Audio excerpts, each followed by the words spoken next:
કે પુષ્ટિ માર્ગ એ આપણો કૃપાનો માર્ગ છે. પુષ્ટિ એટલે પોષણ, પોષણ એટલે અનુગ્રહ, અને અનુગ્રહ એટલે કૃપા, અને માર્ગ એટલે રસ્તો. આ કૃપાનો માર્ગ છે.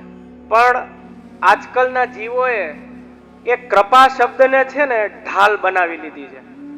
ઢાલ એટલે કે તલવારબાજી કરતા હોઈએ અને સામે આપણા ઉપર કોઈ પ્રહાર કરે તો આપણે આગળ શું રાખીએ? ઢાલ રાખી દઈએ. તલવાર આપણા હાથમાં હોય પણ આપણા બચાવ માટે આપણે ઢાલ રાખી દઈએ. એવી રીતે કૃપા શબ્દનો ઉપયોગ છે ને ઢાલની રીતે આજકાલના જીવો કરે છે. ખરેખર એ ઢાલ નથી. કૃપા તો આપણી ઉપર છે જ અને વરસી જ રહી છે. જબ તક ગિરી ગાય ગોવર્ધન તબ તક કલયુગ કો પ્રવેશ નહીં. આપણે કલયુગ થી બીવે છીએ તો જ્યાં આપણી માથે જે ઘરે ઠાકોરજી બિરાજતા હોય, પૂર્ણ પુરુષોત્તમ બિરાજતા હોય, ત્યાં કલયુગનો પ્રવેશ જ નથી. પણ જેની ઘરે પ્રભુ બિરાજતા હોય એના ઘરની વાત છે. આજે ઘણા વૈષ્ણવો જીવો લાખોની સંખ્યામાં બ્રહ્મ સંબંધ લઈ જાય છે, પણ કોઈ પૂછે છે ખરા કે હવે અમારું કર્તવ્ય શું છે? ઉલટાના એમ પૂછે છે કે હવે અમે છૂટા. અરે તમને તો હજી બાંધા આ બ્રહ્મ સંબંધ. બ્રહ્મ એટલે ઠાકોરજી સાથેનો સંબંધ. હજી તો તમને બાંધા છે અમે. હજી તો ઠાકોરજી સાથેનો સંબંધ કરાવ્યો છે, તો હજી છૂટા ક્યાંથી થઈ? ખરેખર વૈષ્ણવોનું કર્તવ્ય બ્રહ્મસમન લીધા પછી શું છે? પ્રભુને લાડ લડાવવાનો અને પ્રભુને સર્વસ્વ ધણી માનવાનો, એનું સુખ વિચારવાનું. એ જ વૈષ્ણવનું મુખ્ય કર્તવ્ય છે. અને જેની ઘરે ઠાકોરજી નથી બિરાજતા, એક નાનો એવો પ્રસંગ છે. એક મહારાજશ્રી એક શેઠને ત્યાં પધાર્યા. એને બહુ મોટો બંગલો બનાવ્યો, પેલો બીજો ત્રીજો માળ, અને મહારાજશ્રીની પધરામણી કરાવી ગોસ્વામી બાલકની. અને મહારાજશ્રીને વિનંતી કરી કે આપ બધા પેલા બીજા ત્રીજા માળે એક એક રૂમમાં પધરામણી કરો, પગલા ધરો. તા તો ઓલો કથા કરવા માંડ્યો કે આ મારું રૂમ, આ મારા નાના છોકરાનું રૂમ, આ મારા મોટા છોકરાનું રૂમ. બધી જગ્યાએ બાવાના પગલા કરાવ્યા, પધરામણી કરાવી. બીજો માળમાં પધરાવી ગયો કે આ તો મહેમાનો માટે, મહેમાન આવે ને એના માટે. ત્રીજા માળે પધરાવી ગયો કે આ ગેસ્ટ રૂમ છે, બધું બતાવ્યું. બાવાશ્રી ઓલા શેઠે બાલકને વિનંતી કરી કે કૃપાના દરેક જે પણ કોઈ આવે મારા બંગલાના બહુ વખાણ કરીને જાય, પણ આપ કેમ વખાણ ન કર્યા? આપે કેમ વખાણ ન કર્યા મારા બંગલાના? એટલે બાવાશ્રી એટલું કીધું કે શેઠ, હવે મારે ઘરે જઈને તો પેલા સ્નાન કરવું પડે. કે બાવાશ્રી આમને એના મુખારવિંદમાંથી આ શબ્દ કેમ વાપરો કે મારે ઘરે જઈને સ્નાન કરવું જોઈએ? તા એને વિનંતી કરી કે બાવા હવે તો મને કયો કે આપે આવું કેમ કીધું કે મારે ઘરે જઈને સ્નાન કરવું જોઈએ? તા બાલકે એવું સુંદર કીધું કે તે મને મોટા છોકરાનું રૂમ બતાવ્યું, તારું રૂમ બતાવ્યું, નાના છોકરાનું રૂમ બતાવ્યું, મહેમાનોને હોત રહેવાનું રૂમ બતાવ્યું છે, પણ તે નાનો એક એવો ગોખલો બતાવ્યો કે જેમાં મારા પ્રભુ બિરાજે છે. નાની એવી જગ્યા, ભલે રૂમ નહીં, એક નાની એવી જગ્યા બતાવી કે જેમાં મારા પ્રભુ બિરાજે છે, મારો સર્વસ્વ ધણી અહીંયા બિરાજે છે. એ તે મને જગ્યા બતાવી? તો કે ના, એટલે મારા માટે આ ભૂમિ શમશાન બરોબર છે, એટલે મારે ઘરે જઈને સ્નાન કરવું જોઈએ. એટલે વિચાર કરો, જ્યાં પ્રભુ ન બિરાજતા હોય એ ભૂમિ કેવી કહેવાય? વૈષ્ણવ થઈને આપણે જો આપણું કર્તવ્ય ન નિભાવતા હોઈએ તો આપણે વૈષ્ણવ કહેવાના લાયક ખરા? કે બસ બ્રહ્મસમન લીધું, બે કંઠી ધારણ કરી લીધી એટલે બસ પતી ગયો, આપણો ઉદ્ધાર થઈ ગયો. ખરેખર ઉદ્ધાર નથી થતો. આ પુષ્ટિ માર્ગમાં આપણો પ્રવેશ છે. જેમ આપણને ભૂખ લાગી હોય, બહુ ભૂખ લાગી હોય, અને આપણી સામે કોઈ ભોજનની થાળી ધરી દે તો એ ભોજનની થાળી જોઈને આપણી ભૂખ મટી જાય છે. જેની મટી જાય તો એ આંગળી ઊંચી કરો. જોઈને, કેવલ જોઈને. કોઈ છે એવો સામર્થ્યવાન? નથી ને. કેવલ ભોજનની થાળી જોઈને આપણી ભૂખ નથી મટતી. શું કરવું પડે છે? કર્મ કરવું પડે છે. રોટલીનો કોર તોડવો પડે છે, મોઢામાં રોટલીનો કોર નાખવો પડે છે, એને ચાવવું પડે છે, અને પછી આપણા પેટમાં જાય છે, પછી પાચન ક્રિયા થાય છે, પછી આપણી ભૂખ મટે છે. આટલા કર્મો થાય છે. એવી જ રીતે વૈષ્ણવને ત્યાં જે બ્રહ્મસમન તમે લ્યો છો, કંઠી ધારણ કરો છો, એમ નહીં સમજતા કે મારો ઉદ્ધાર થઈ ગયો. તમારે કર્તવ્ય તો હવે નિભાવવાનું છે. એટલા માટે પુષ્ટિ માર્ગમાં, પુષ્ટિ માર્ગ જ એવો માર્ગ છે કે જેમાં ફલની પ્રાપ્તિ પહેલા થાય છે, સાધન પછી કરવું પડે. બીજા ધર્મો અને સંપ્રદાયોમાં હું કોઈ ધર્મની ટીકા નથી કરતો કે કોઈ સંપ્રદાય વિશે નથી બોલતો, પણ પુષ્ટિ માર્ગ આપણો સર્વશ્રેષ્ઠ માર્ગ છે કે જેમાં ફલની પ્રાપ્તિ પહેલા થાય છે. કયું ફલ? સાક્ષાત ભગવાન, સાક્ષાત ઠાકોરજી, સાક્ષાત પૂર્ણ પુરુષોત્તમ. કેવી રીતે પ્રાપ્ત થાય છે? કે તમે બ્રહ્મસમન લેવા જાઓ અને તમે વિનંતી કરો ગોસ્વામી બાલકને કે હવે અમારું કર્તવ્ય શું છે, તો એ ગોસ્વામી બાલક તમારી માથે ઠાકોરજી પધરાવી આપે કે આપ તમને ઠાકોરજી પધરાવીએ છે, આમને જ તમારું સર્વસ્વ માનો, આજ તમારો ધણીને આજને જ લાડ લડાવો. થઈ ગયું? પ્રભુ આપણી ઘરે પધાર્યા, ફલ મળી ગયું. આપને કાંઈ કર્યા વિના ફલ મળી ગયું જો આપણને. એટલા માટે પુષ્ટિ માર્ગમાં ફલની પ્રાપ્તિ પહેલા થાય છે. સાધન તો કે શું? સેવા. એ પછી કરવી પડે. અને ઘણાને તો અહંકાર એવો હોય છે કે મારી ઘરે ઠાકોરજી બિરાજે છે, હું ઠાકોરજીની સેવા કરું છું. આટલા તો અહંકાર છે કે મારી ઘરે. અરે તે બ્રહ્મસમન લીધું, ત્યાં બધું સમર્પણ કરી લીધું, તો આ તારું ક્યાંથી આવ્યું? તો તે પ્રભુને અને વલ્લભપુરના બાલકને છૈત્રા વલ્લભને. હજી જો તારું કઈક બાકી રહી ગયું હોય તો એ તો છેતરામણી થઈ કહેવાય. અને તો પણ એમ કીધું હું સેવા કરું છું. ખરેખર વૈષ્ણવ આપણે સેવા નથી કરતા. ઠાકોરજી આપણી સેવા લે છે. આપણે તો કેવલ હાથ પવિત્ર કરીએ છીએ, સેવા પહોંચીએ છીએ. બાકી આ ત્રિલોકીના નાથની સેવા આપણે દુષ્ટ જીવ કરી શકીએ? આ તો કેવલ મહાપ્રભુજી અને ગુસાઈજીની કૃપાથી આપણને આ પ્રાપ્ત થયું છે. એની કાની દ્વારા અત્યારે જે આપણે પ્રભુનો સ્પર્શ કરીએ છીએ ને, બાકી તો ઋષિ મુનિઓ રાફડા થઈ ગયા તપસ્યાઓ કરી કરીને, તોય પ્રત્યક્ષ નહીં પણ એના સ્વપ્નમાં પ્રભુએ દર્શન નથી આપ્યા. એ પ્રભુ આપણી ઘરે બિરાજે છે. શ્રી મહાપ્રભુજી ને ગુસાઈજીની કૃપાથી જ. અને જો તમે એમ કહેતા હો કે હું સેવા કરું છું, તો ગુસાઈજી ગોકુલનાથજી એમ ન કે સેવા તો બાપ બેટા કર ગયે ગોકુલનાથ. ચાચા હરિવંશજી એમ ન કે સેવા તો બાપ બેટા કર ગયે ગોકુલનાથ તો લગીર પીટે. ગુસાઈજી એકવાર રાજભોગમાં ભોગ ધર્યો, દાલમાં એક કણીકો આવી ગયો, રાજભોગ સરાવ્યો અને ફરી પાછળથી રાજભોગ ધર્યો, ત્યારે ગુસાઈજીને એટલું વિરહ થયું કે આજે અમારાથી સેવા ન થઈ. વિચાર કરો કે લાવો અમારા ભગવા, અમારે તો હવે વયું જવું છે. ત્યાં નવનીતલાલે અંદરથી કીધું કે ના, જો કાકાજી અહીંયા ન બિરાજતા હોય તો લાવો અમારી તન્યા અને ટોપી, અમારે પણ કાકાજી ભેગું વયું જવું છે. આવો પ્રેમ છે તો પછી તમે કેવી રીતે કહી શકો કે હું સેવા કરું છું એમ? આપણામાં દીનતા, વિવેક, ધૈર્ય અને આશ્રય. જો વિવેક અને ધૈર્ય હશે ને તો આશ્રય સિદ્ધ થશે અને તો શરણાગતિ મળશે. આપણામાં વિવેક એટલે દીનતા, ધૈર્ય અને પછી આશ્રયનું પગથિયું છે. આશ્રય ત્યારે સિદ્ધ થશે. અને આ જે માલા પેરામણીનો પ્રસંગ છે, જેમ છગનભાઈએ વાત કરી કે માલા પેરામણીનો જે મનોરથ છે, જે પ્રસંગ છે, મનોરથ એટલે શું? જો આજકાલના ઘણી જગ્યાએ તો મનોરથ શબ્દને વિખી નાખ્યો છે. એકદમ સાદી ગુજરાતી ભાષામાં કહું ને તો વિખી નાખ્યો છે. દેખા દેખીની થઈ ગઈ છે કે ઓલાએ 5000 પાતળનો મનોરથ કર્યો તો હું 10000 પાતળનો મનોરથ કરીશ. ખરેખર મનોરથ શબ્દ શું છે? મનરૂપી રથમાં તમે તમારો ભાવ પધરાવો અને ઠાકોરજીના ચરણારવિંદમાં સમર્પિત કરો, એનું નામ મનોરથ છે. આ મન છે, એ રથ છે. એ રથમાં તમે તમારો ભાવ પધરાવો, દેખા દેખી નહીં. ઓલો એમ કરે છે તો હું એમ કરું. એ મનરૂપી રથમાં તમે તમારા ભાવને પધરાવો અને એ ભાવ તમે ઠાકોરજીના ચરણારવિંદમાં સમર્પિત કરો, એનું નામ મનોરથ.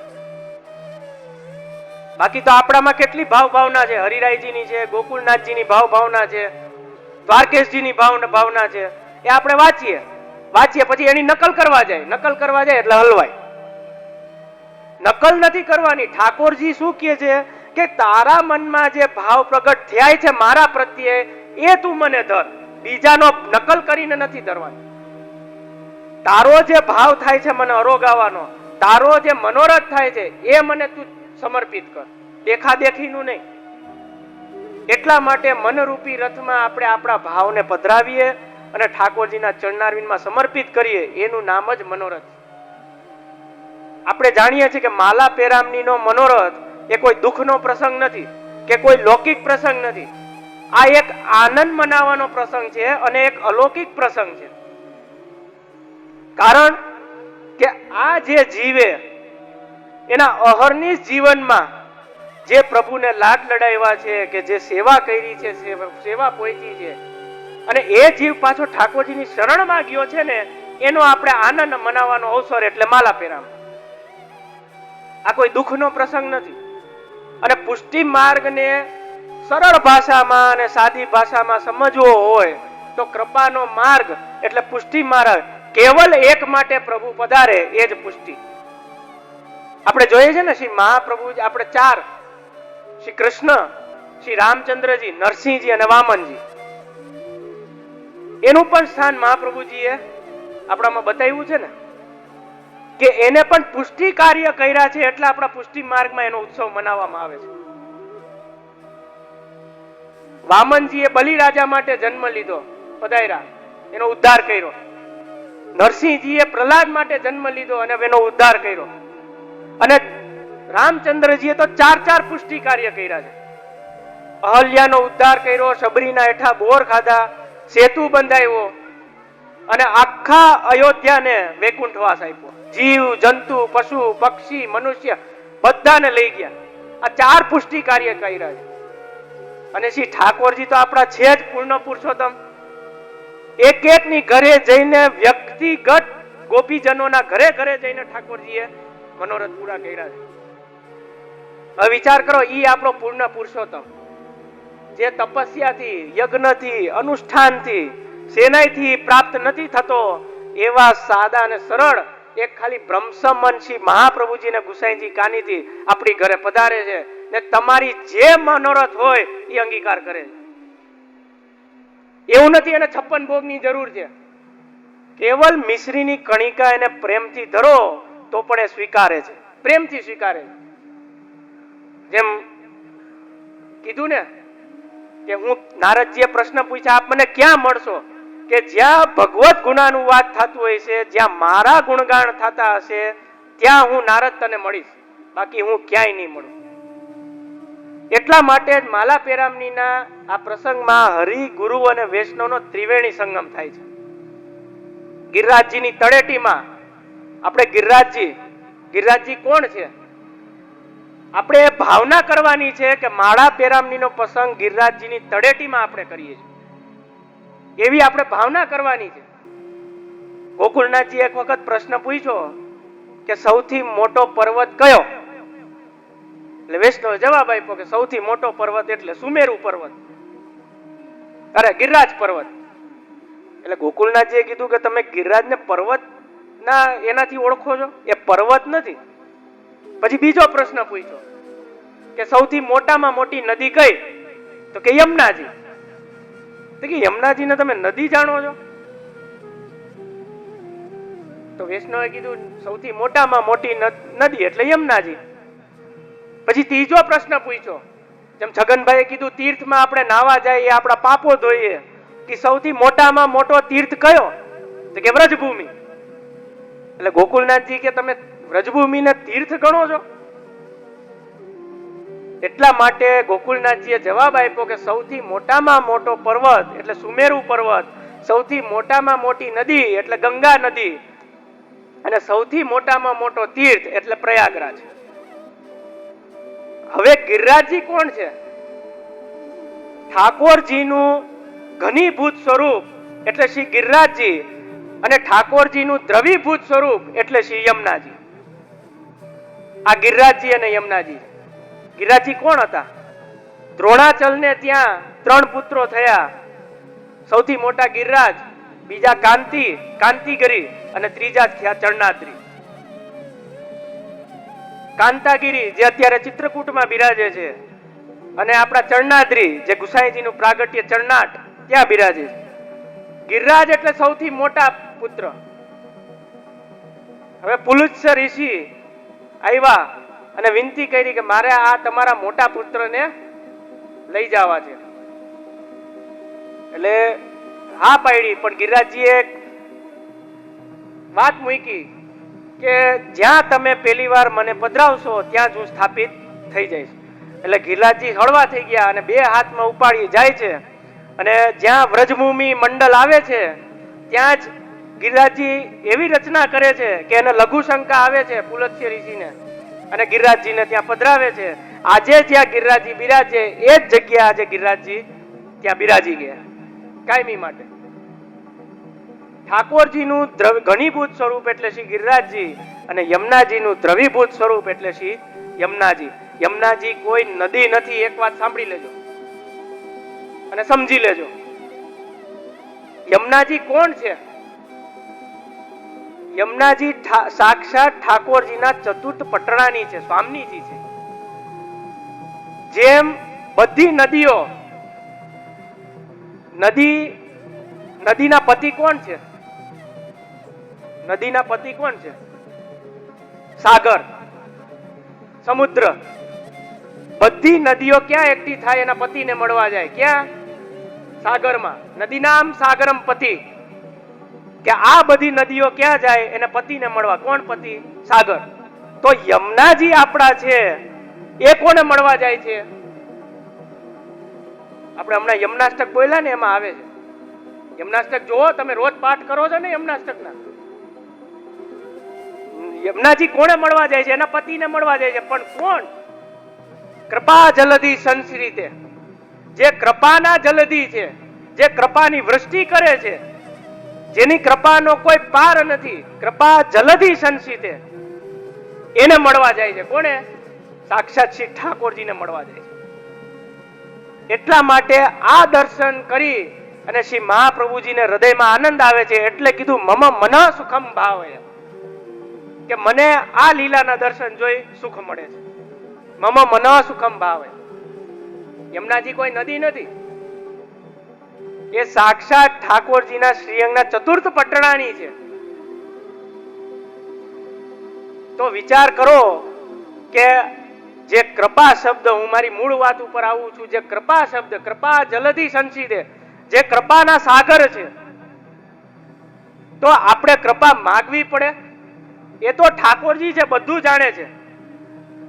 એટલા માટે આજકાલના વૈષ્ણવ શું કરે છે કે એક ઘરે આપણા દાદા પરદાદા કે એના જે સેવ્ય હોય એની માથે જે બિરાજતા હોય એની જ સેવા પધે. ખરેખર પ્રાચીન કાળમાં તો આજે જૂના છે બધાય, એને ખ્યાલ હશે કે મહાપ્રભુજીની શું આજ્ઞા થઈ છે કે એક માથે એક ઠાકોરજી બિરાજવા છે. જેમ ઘરમાં 10 સભ્ય હોય તો એ 10 માટે અલગ અલગ ઠાકોરજી બિરાજવા છે. કારણ કે પ્રભુ કહે છે હું તારો ઉદ્ધારક છું, હું તારી માથે બિરાજો છું, હું તારો ઉદ્ધારક છું. એ તો પુષ્ટિ માર્ગ છે કે કેવલ એક માટે એકનો ઉદ્ધાર કરવા પ્રભુ પધારે, એ જ પુષ્ટિ માર્ગ. આજે અહીંયા આટલા સંખ્યામાં વૈષ્ણવો છે, હું કોઈની પરીક્ષા નથી લેતો, પણ આપણે બ્રહ્મ સંબંધી જીવ તો છીએ જ. બ્રહ્મ સંબંધ તો છે ને બધાને. તમને એમ થતું છે બાવા કેવા પ્રશ્નો પૂછે છે, બ્રહ્મ સંબંધ હોય તો જ અહીંયા આવ્યા હોય ને. હવે જેને બ્રહ્મ સંબંધ છે એ તો વાત બરોબર છે, પણ બ્રહ્મ સંબંધ લીધા પછી કેની ઘરે ઠાકોરજી બિરાજે છે એ આંગળી ઊંચી કરો. ઘણાની ઘરે બિરાજતા હશે. લ્યો ન જો, મને તો એમ કે અગણિત ગીને ન જાય એવું હશે. ખરેખર વૈષ્ણવ આપણું કર્તવ્ય એ જ છે કે આપણે ઠાકોરજી ઘરે બિરાજવા, એ જ મુખ્ય વૈષ્ણવનું કર્તવ્ય છે. બીજું, તમારી ઘરે ઠાકોરજી બિરાજે છે, તમે ઠાકોરજીને પ્રેમ કેટલો કરો છો? પ્રેમ કરો છો? તો પછી આપણે પ્રભુને સમયને કેમ બાંધો છો? પ્રભુને સમયથી કેમ તમે બાંધો છો કે આપણે 45 મિનિટ ભોગ ધરવાનો ક્રમ છે તો 45 મિનિટ જ આપણે ભોગ ધરવો જોઈએ? કેમ 46 મિનિટ નથી થવા દેતા?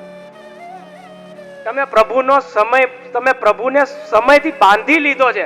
ખરેખર મહાપ્રભુજી કહેતા આ તો સ્વતંત્ર છે, આ તો કોઈને બંધાયથી બંધાય એવો નથી. આ તો પછી તમે પ્રભુને કેમ સમયથી બાંધી લ્યો છો કે ભાઈ મારી 2 કલાકની સેવા, મારી 3 કલાકની સેવા, મારી 4 કલાકની સેવા, બસ.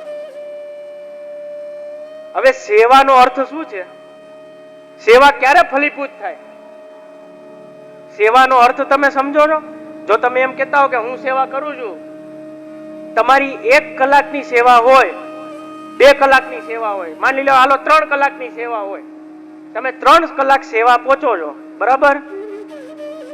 હવે ઈ 3 કલાકની સેવાનો આવેશ તમારામાં 21 કલાક રહે છે ખરો? એ તમે જે 3 કલાકની સેવા પહોંચી ને પ્રભુની, એનો આવેશ, એનું સ્મરણ, એ તમારા 21 કલાક જે તમે જીવો છો એ 21 કલાક રહે છે ખરો? એ બધા ના પાડે છે. જે હકીકત છે એ કહે છે ખરેખર જે તમે ભલે 2 મિનિટની સેવા પહોંચી હોય કે 15 મિનિટની સેવા પહોંચી હોય કે કલાકની સેવા પહોંચી હોય, 1 કલાકની સેવાનો આવેશ 23 કલાક જો હોય ને તો તમે માની લો ઠાકોરજી આજે પ્રસન્ન છે ને મારી સેવા અંગીકાર કરી. હવે આવેશ કેવો? આવેશ કેવો કે તમે જે 1 કલાકની સેવા પહોંચી હોય એને તમે યાદ કરો કે મેં આજે ઠાકોરજીને કયા વસ્ત્ર ધર્યા છે, મેં આજે ઠાકોરજીને કેવી સેવા પહોંચી છે, કે આજે મેં ઠાકોરજીને ભોગમાં શું આરોગાયું છે, કે આજે સેવામાં મેં શું શું કર્યું છે, એ તમે 23 કલાક યાદ કરો. આપણે તો ઠાકોરજીને પોઢાડીને ભૂલી જઈએ છીએ. લ્યો હવે તો પ્રભુ પોઢી ગયા, હવે ક્યાં ચિંતા છે? પણ પ્રભુ પોઢતા જ નથી. પોઢી તો આપણે જાય છે આ માયા રૂપી આવરણમાં. પ્રભુ તો પોઢતા જ નથી. એ જેટલો આપણને યાદ કરે છે ને એટલા આપણે તો એને યાદ કરી જ નથી શકવાના. નથી કરી શકવાના. કારણ કે આપણે જે 1 કલાકની સેવા કરી એનો આવેશ છે જ નહીં આપણામાં, તો પછી સેવા શું? એ તો જો તમે પ્રભુને સમયથી બાંધતા હો ને તો એ સેવા નથી, એ શું છે? ક્રિયા છે. આપણે ઓફિસે જઈએ તો આપણી જે ડ્યુટી હોય 6 કલાકની ડ્યુટી, 7 કલાકની ડ્યુટી, 8 કલાકની ડ્યુટી કરીને આપણે ઘરે આવી જાય. તો આ તમે જે પ્રભુને બાંધી લ્યો છો સેવામાં, તો એ એક જાતની ડ્યુટી જ થઈ કહેવાય. પછી તમે બાળકોને હેરાન કરો, શું વિનંતી કરો, શું તો કે પ્રભુ મારાથી બોલતા કેમ નથી, પ્રભુ મને સ્વાનુભાવ કેમ નથી જતાડતા. અને જે ઘરે તમારે ઠાકોરજી બિરાજે છે, જો બુદ્ધિનું પ્રદર્શન કેવું આપણે બતાવીએ છીએ પ્રભુ સામે, જો કે બુદ્ધિના પ્રેરક પ્રભુ જ છે, સામે ઠાકોરજી બિરાજે છે, આપણે એની સેવા પહોંચીએ છીએ, એ આપણા હાથેથી આપણે એને જગાડીએ, એને સ્નાન કરાવીએ, હાથેથી વસ્ત્રો ધરીએ, હાથેથી શિંગાર ધરીએ, આપણે હાથેથી આપણા ભોગ ધરીએ, આપણા હાથેથી પોઢાડીએ છીએ, અને આપણા જ પ્રભુને જે આપણી માથે બિરાજે છે એને કેવી વિનંતી કરીએ છીએ કે કૃપાના દર્શન ક્યારે આપશો? તો જે સામે બિરાજે છે એ કોણ છે? જેને તમે સેવા પહોંચો છો તો ઈ કોણ છે? તો હું તમે એને એક મૂર્તિ રૂપ જ માનો છો? એ જ આપણા પ્રભુ છે. પણ આપણામાં એવી માયા રૂપી આવરણ પ્રભુએ અવરાવી દીધું છે કે આપણે પ્રત્યક્ષ જે ભાગવતમાં વિરહ બતાવ્યા છે, પ્રત્યક્ષ વિરહ, વાનાંતર વિરહ, પલકાંતર વિરહ, એવો વિરહ, દેશાંતર વિરહ, 4 પ્રકારના વિરહ બતાવ્યો. પણ એવા પ્રકારના વિરહ આપણને ક્યાં થાય છે? પ્રત્યક્ષ વિરહ તો એવું છે પ્રભુ સામે હતા તોય વિરહ થતો હતો. લ્યો હવે તમે આપણે જેની સેવા પહોંચીએ છીએ એને જ આપણે વિનંતી કરીએ કૃપાના દર્શન ક્યારે આપશો? પ્રભુ મારાથી કેમ બોલતા નથી, પ્રભુ કેમ આરોગતા નથી? તો આપણો ગોરજાઈ સમરાઈનો પ્રસંગ વાંચી લેજો કે પ્રભુ સાક્ષાત આજ્ઞા કરે છે કે જે હું આરોગું છું એ કોઈ દી ખૂટતું જ નથી, ઉલટાનું વધી જાય છે. તો વિચાર કરો વૈષ્ણવ કે આપણે વૈષ્ણવ જીવન જીવીએ છીએ, આપણે બ્રહ્મ સંબંધી જીવ છીએ, પણ આપણી ઘરે સેવા નથી બિરાજતી. કેવા દુર્ભાગ્ય છે આપણા. તો ખરેખર વૈષ્ણવ હજી મોડું નથી થયું. આપણે ગુરુ ઘરે જઈ વિનંતી કરીએ કે અમારી માથે ઠાકોરજી પધરાવો. અને જો સેવાથી ડરવાની જરૂર નથી. ઠાકોરજીની તમે કેવી રીતે સેવા કરો છો એ મહત્વનું નથી, પણ ઠાકોરજી કેવા પ્રેમ ભાવથી સેવા કરો છો ને એ મહત્વનું છે. જો પ્રભુ એટલા કૃપાળુ છે ને, આપણા ઠાકોરજી એટલા કૃપાળુ છે, એટલા દયાળુ છે કે આપણા દોષ નથી જોતા, પણ આપણાથી કરાતી સેવાને પ્રભુ પેલા જોવે છે. આપણે આપણા બાળકને સાચવીએ, નાનું બાળક હોય, બરાબર, નાનું બાળક હોય, હવે તમને એને રમાડવાની ઈચ્છા થતી હોય તો તમે એને ગોદીમાં લઈને ઈ આનંદ મજા આવે કે ઓલો સામે બેસાડી દઈને ખેલતો એમાં મજા આવે? લ્યો કયો. ગોદીમાં લઈ એનો સ્પર્શ કરીએ ત્યારે આનંદની અનુભૂતિ થાય ને. એવી જ રીતે આપણા પ્રભુ છે. દર્શન માત્રથી પૂર્ણાનંદ નથી આવતો, પણ જ્યાં સુધી એમની તમે સેવા નહીં પહોંચો, એનો સ્પર્શ નહીં કરો, ત્યાં સુધી આનંદ માત્ર પાદ મુખોદરાદિ.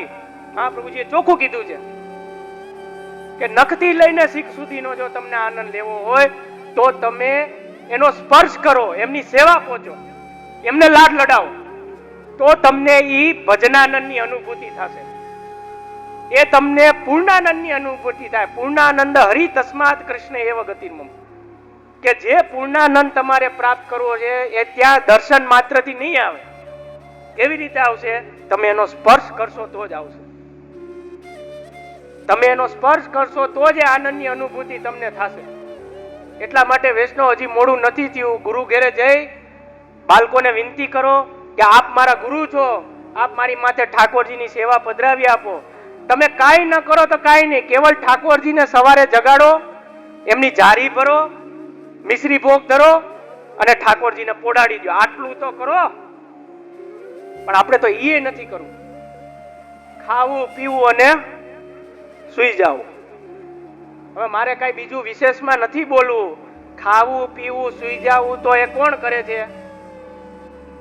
ગલીમાં જે રખડતો હોય ને ઓલો, એ પણ એનું 2 ટાઈમનું ખાવું પીવું ને ગોતી લે છે. તો જેમ છગનભાઈએ કીધું કે આપણને તો પ્રધાન બનાવી દીધા છે, આપણને તો વૈષ્ણવની પદવી આપી છે, તો આપણે તો વૈષ્ણવજી શ્રી મહાપ્રભુજી ગુસાઈજીના સેવક છીએ. આપણે એવા તેવા જીવ નથી. આપણે તો મહાપ્રભુજી ગુસાઈજીના સેવક છીએ. તો વૈષ્ણવ હજી મોડું નથી થયું. ગુરુ ઘેર જઈ વિનંતી કરો કે અમારે જો તમે ઠાકોરજી પધરાવશો, હું આટલી વખત કહું છું, તો મને તો કઈ પ્રાપ્ત નથી થવું. મને કેવલ આનંદ જ પ્રાપ્ત થશે કે મેં જે વ્રતનામત કર્યા એનું તમને અનુકરણ તો કોઈ એક જણાએ તો કર્યું. બાકી તો ઘણા કહે છે વ્રતનામત કરો, વ્રતનામત કરો, પણ કોઈ એના જીવનમાં કે કોઈ હૃદયમાં ઉતારતું નથી. બસ કોઈ માન લો અહીંયા ન આવ્યું હોય મનોરથમાં, બહાર કોઈ પૂછે કે બાલક પધાર્યા હતા કે હા, તો કે વ્રતનામત કર્યા તો કે હા, તો કે શું કર્યા કે ઈ ખબર નથી, કઈ હારું હારું બોલતા હતા. પણ આપણે આપણા જીવનમાં અનુસરણ કર્યું ખરા? 84-252 હરિરાયજીના શિક્ષાપત્રો કેટલા આપણામાં મહાપ્રભુજીએ પ્રગટ કર્યા છે. એ આપણે એની નકલ નથી કરવાની, પણ આપણે એના જીવનમાં ઉતારવાનું તો ખરા ને. એ આપણને શીખ દેવા માટે જ પધાર્યા છે. તો વાંચન કરીએ છીએ પણ આપણા જીવનમાં નથી ઉતારતા. આપણે વૈષ્ણવ જીવન એવું છે ને કે આપણે 15 દિવસ આમાં રહેશું, કોઈ એવું કહી જશે કે માં હારું હારું છે, માં ભાગશું. સુરદાસજી બહુ સરસ કહે છે, મેરો મન અનંત કહા સ છુપાવે, जैसे उड़ी जहाज को पंछी फिर जहाज पे आवे. मेरो मन अनंत कहां से छुपावे, जैसे उड़ी जहाज को पंछी फिर जहाज पे आवे. एक जहाज છે દરિયામાં, દરિયાની વચ્ચોવચ્ચ એક જહાજ છે. એ જહાજ ઉપર એક પક્ષી બેઠો છે. એ પક્ષીને એવો અહંકાર થાય છે, એવો અહમ થાય છે કે મારી પાસે તો આ પાંખો છે, હું આ જહાજનો સહારો હું કામ લઉં? મારી પાસે તો પાંખો છે, હું તો ઉડીને ગમે ત્યાં જઈ શકું. એને એક અહંકાર આવે પક્ષીને, હું આ જહાજનો સહારો શું કામે લઉં? એટલે એ પક્ષી ઉડીને વયો જાય છે, એક દિશામાં જાય છે, થાકી જાય છે, બીજી દિશામાં જાય છે, થાકી જાય છે, ત્રીજી દિશામાં જાય છે, થાકી જાય છે, ચોથી દિશામાં જાય છે, થાકી જાય છે, થાકીને પાછો એ જહાજ ઉપર જ આવે. જૈસે ઉડી જહાજ કો પંછી ફિર જહાજ પે આવે. એટલા માટે આપણનું વૈષ્ણવનું શરણ ક્યાં છે? ઠાકોરજીની શરણના વલ્લભની શરણમાં જ છે. એટલે ગમે ત્યાં તમે ભટકો, આવું તો ક્યાં જોશે? ત્યાં જ આવવું જોશે. એટલા માટે વૈષ્ણવ મનોરથ એટલે હૃદયરૂપી મનમાં તમે તમારા ભાવને પધરાવો અને એ ઠાકોરજીની ચરણારીમાં સમર્પિત કરો, એનું જ નામ મનોરથ. એટલે જ જો માલાપેરામની ના મનોરથમાં છેલ્લે જે આપણે પદ ગાય છે ને, શરણ આયે સોઈ તારે જે જન, એમાં જે જન વાપરું, સબજન નથી વાપરું. જે જન એટલે એક જ. આપણે મનોરથ હોય તો મહાપ્રસાદ લેવા આખા હું જગતને બોલાવીએ? કોને બોલાવીએ? આપણા સગા સંબંધી વૈષ્ણવ હોય એને બોલાવીએ. કંઠી ચરણામત કે જેનું વિતરણ આપણે કરીએ શું છે કે જે આપણે ઘરે મહેમાન આવ્યા હોય અને મહેમાન જ્યારે વિદાય લેતો હોય ત્યારે આપણે એને કોઈ એક ગિફ્ટ તરીકે કંઈ પણ આપીએ જે આપણને ભૂલે નહીં, અમૂલ્ય વસ્તુ આપીએ ને એને. એવી જ રીતે આપણા પુષ્ટિ માર્ગમાં કંઠી અને ચરણામત એ અમૂલ્ય વસ્તુ છે, એટલે આપણે વૈષ્ણવોને આપીએ.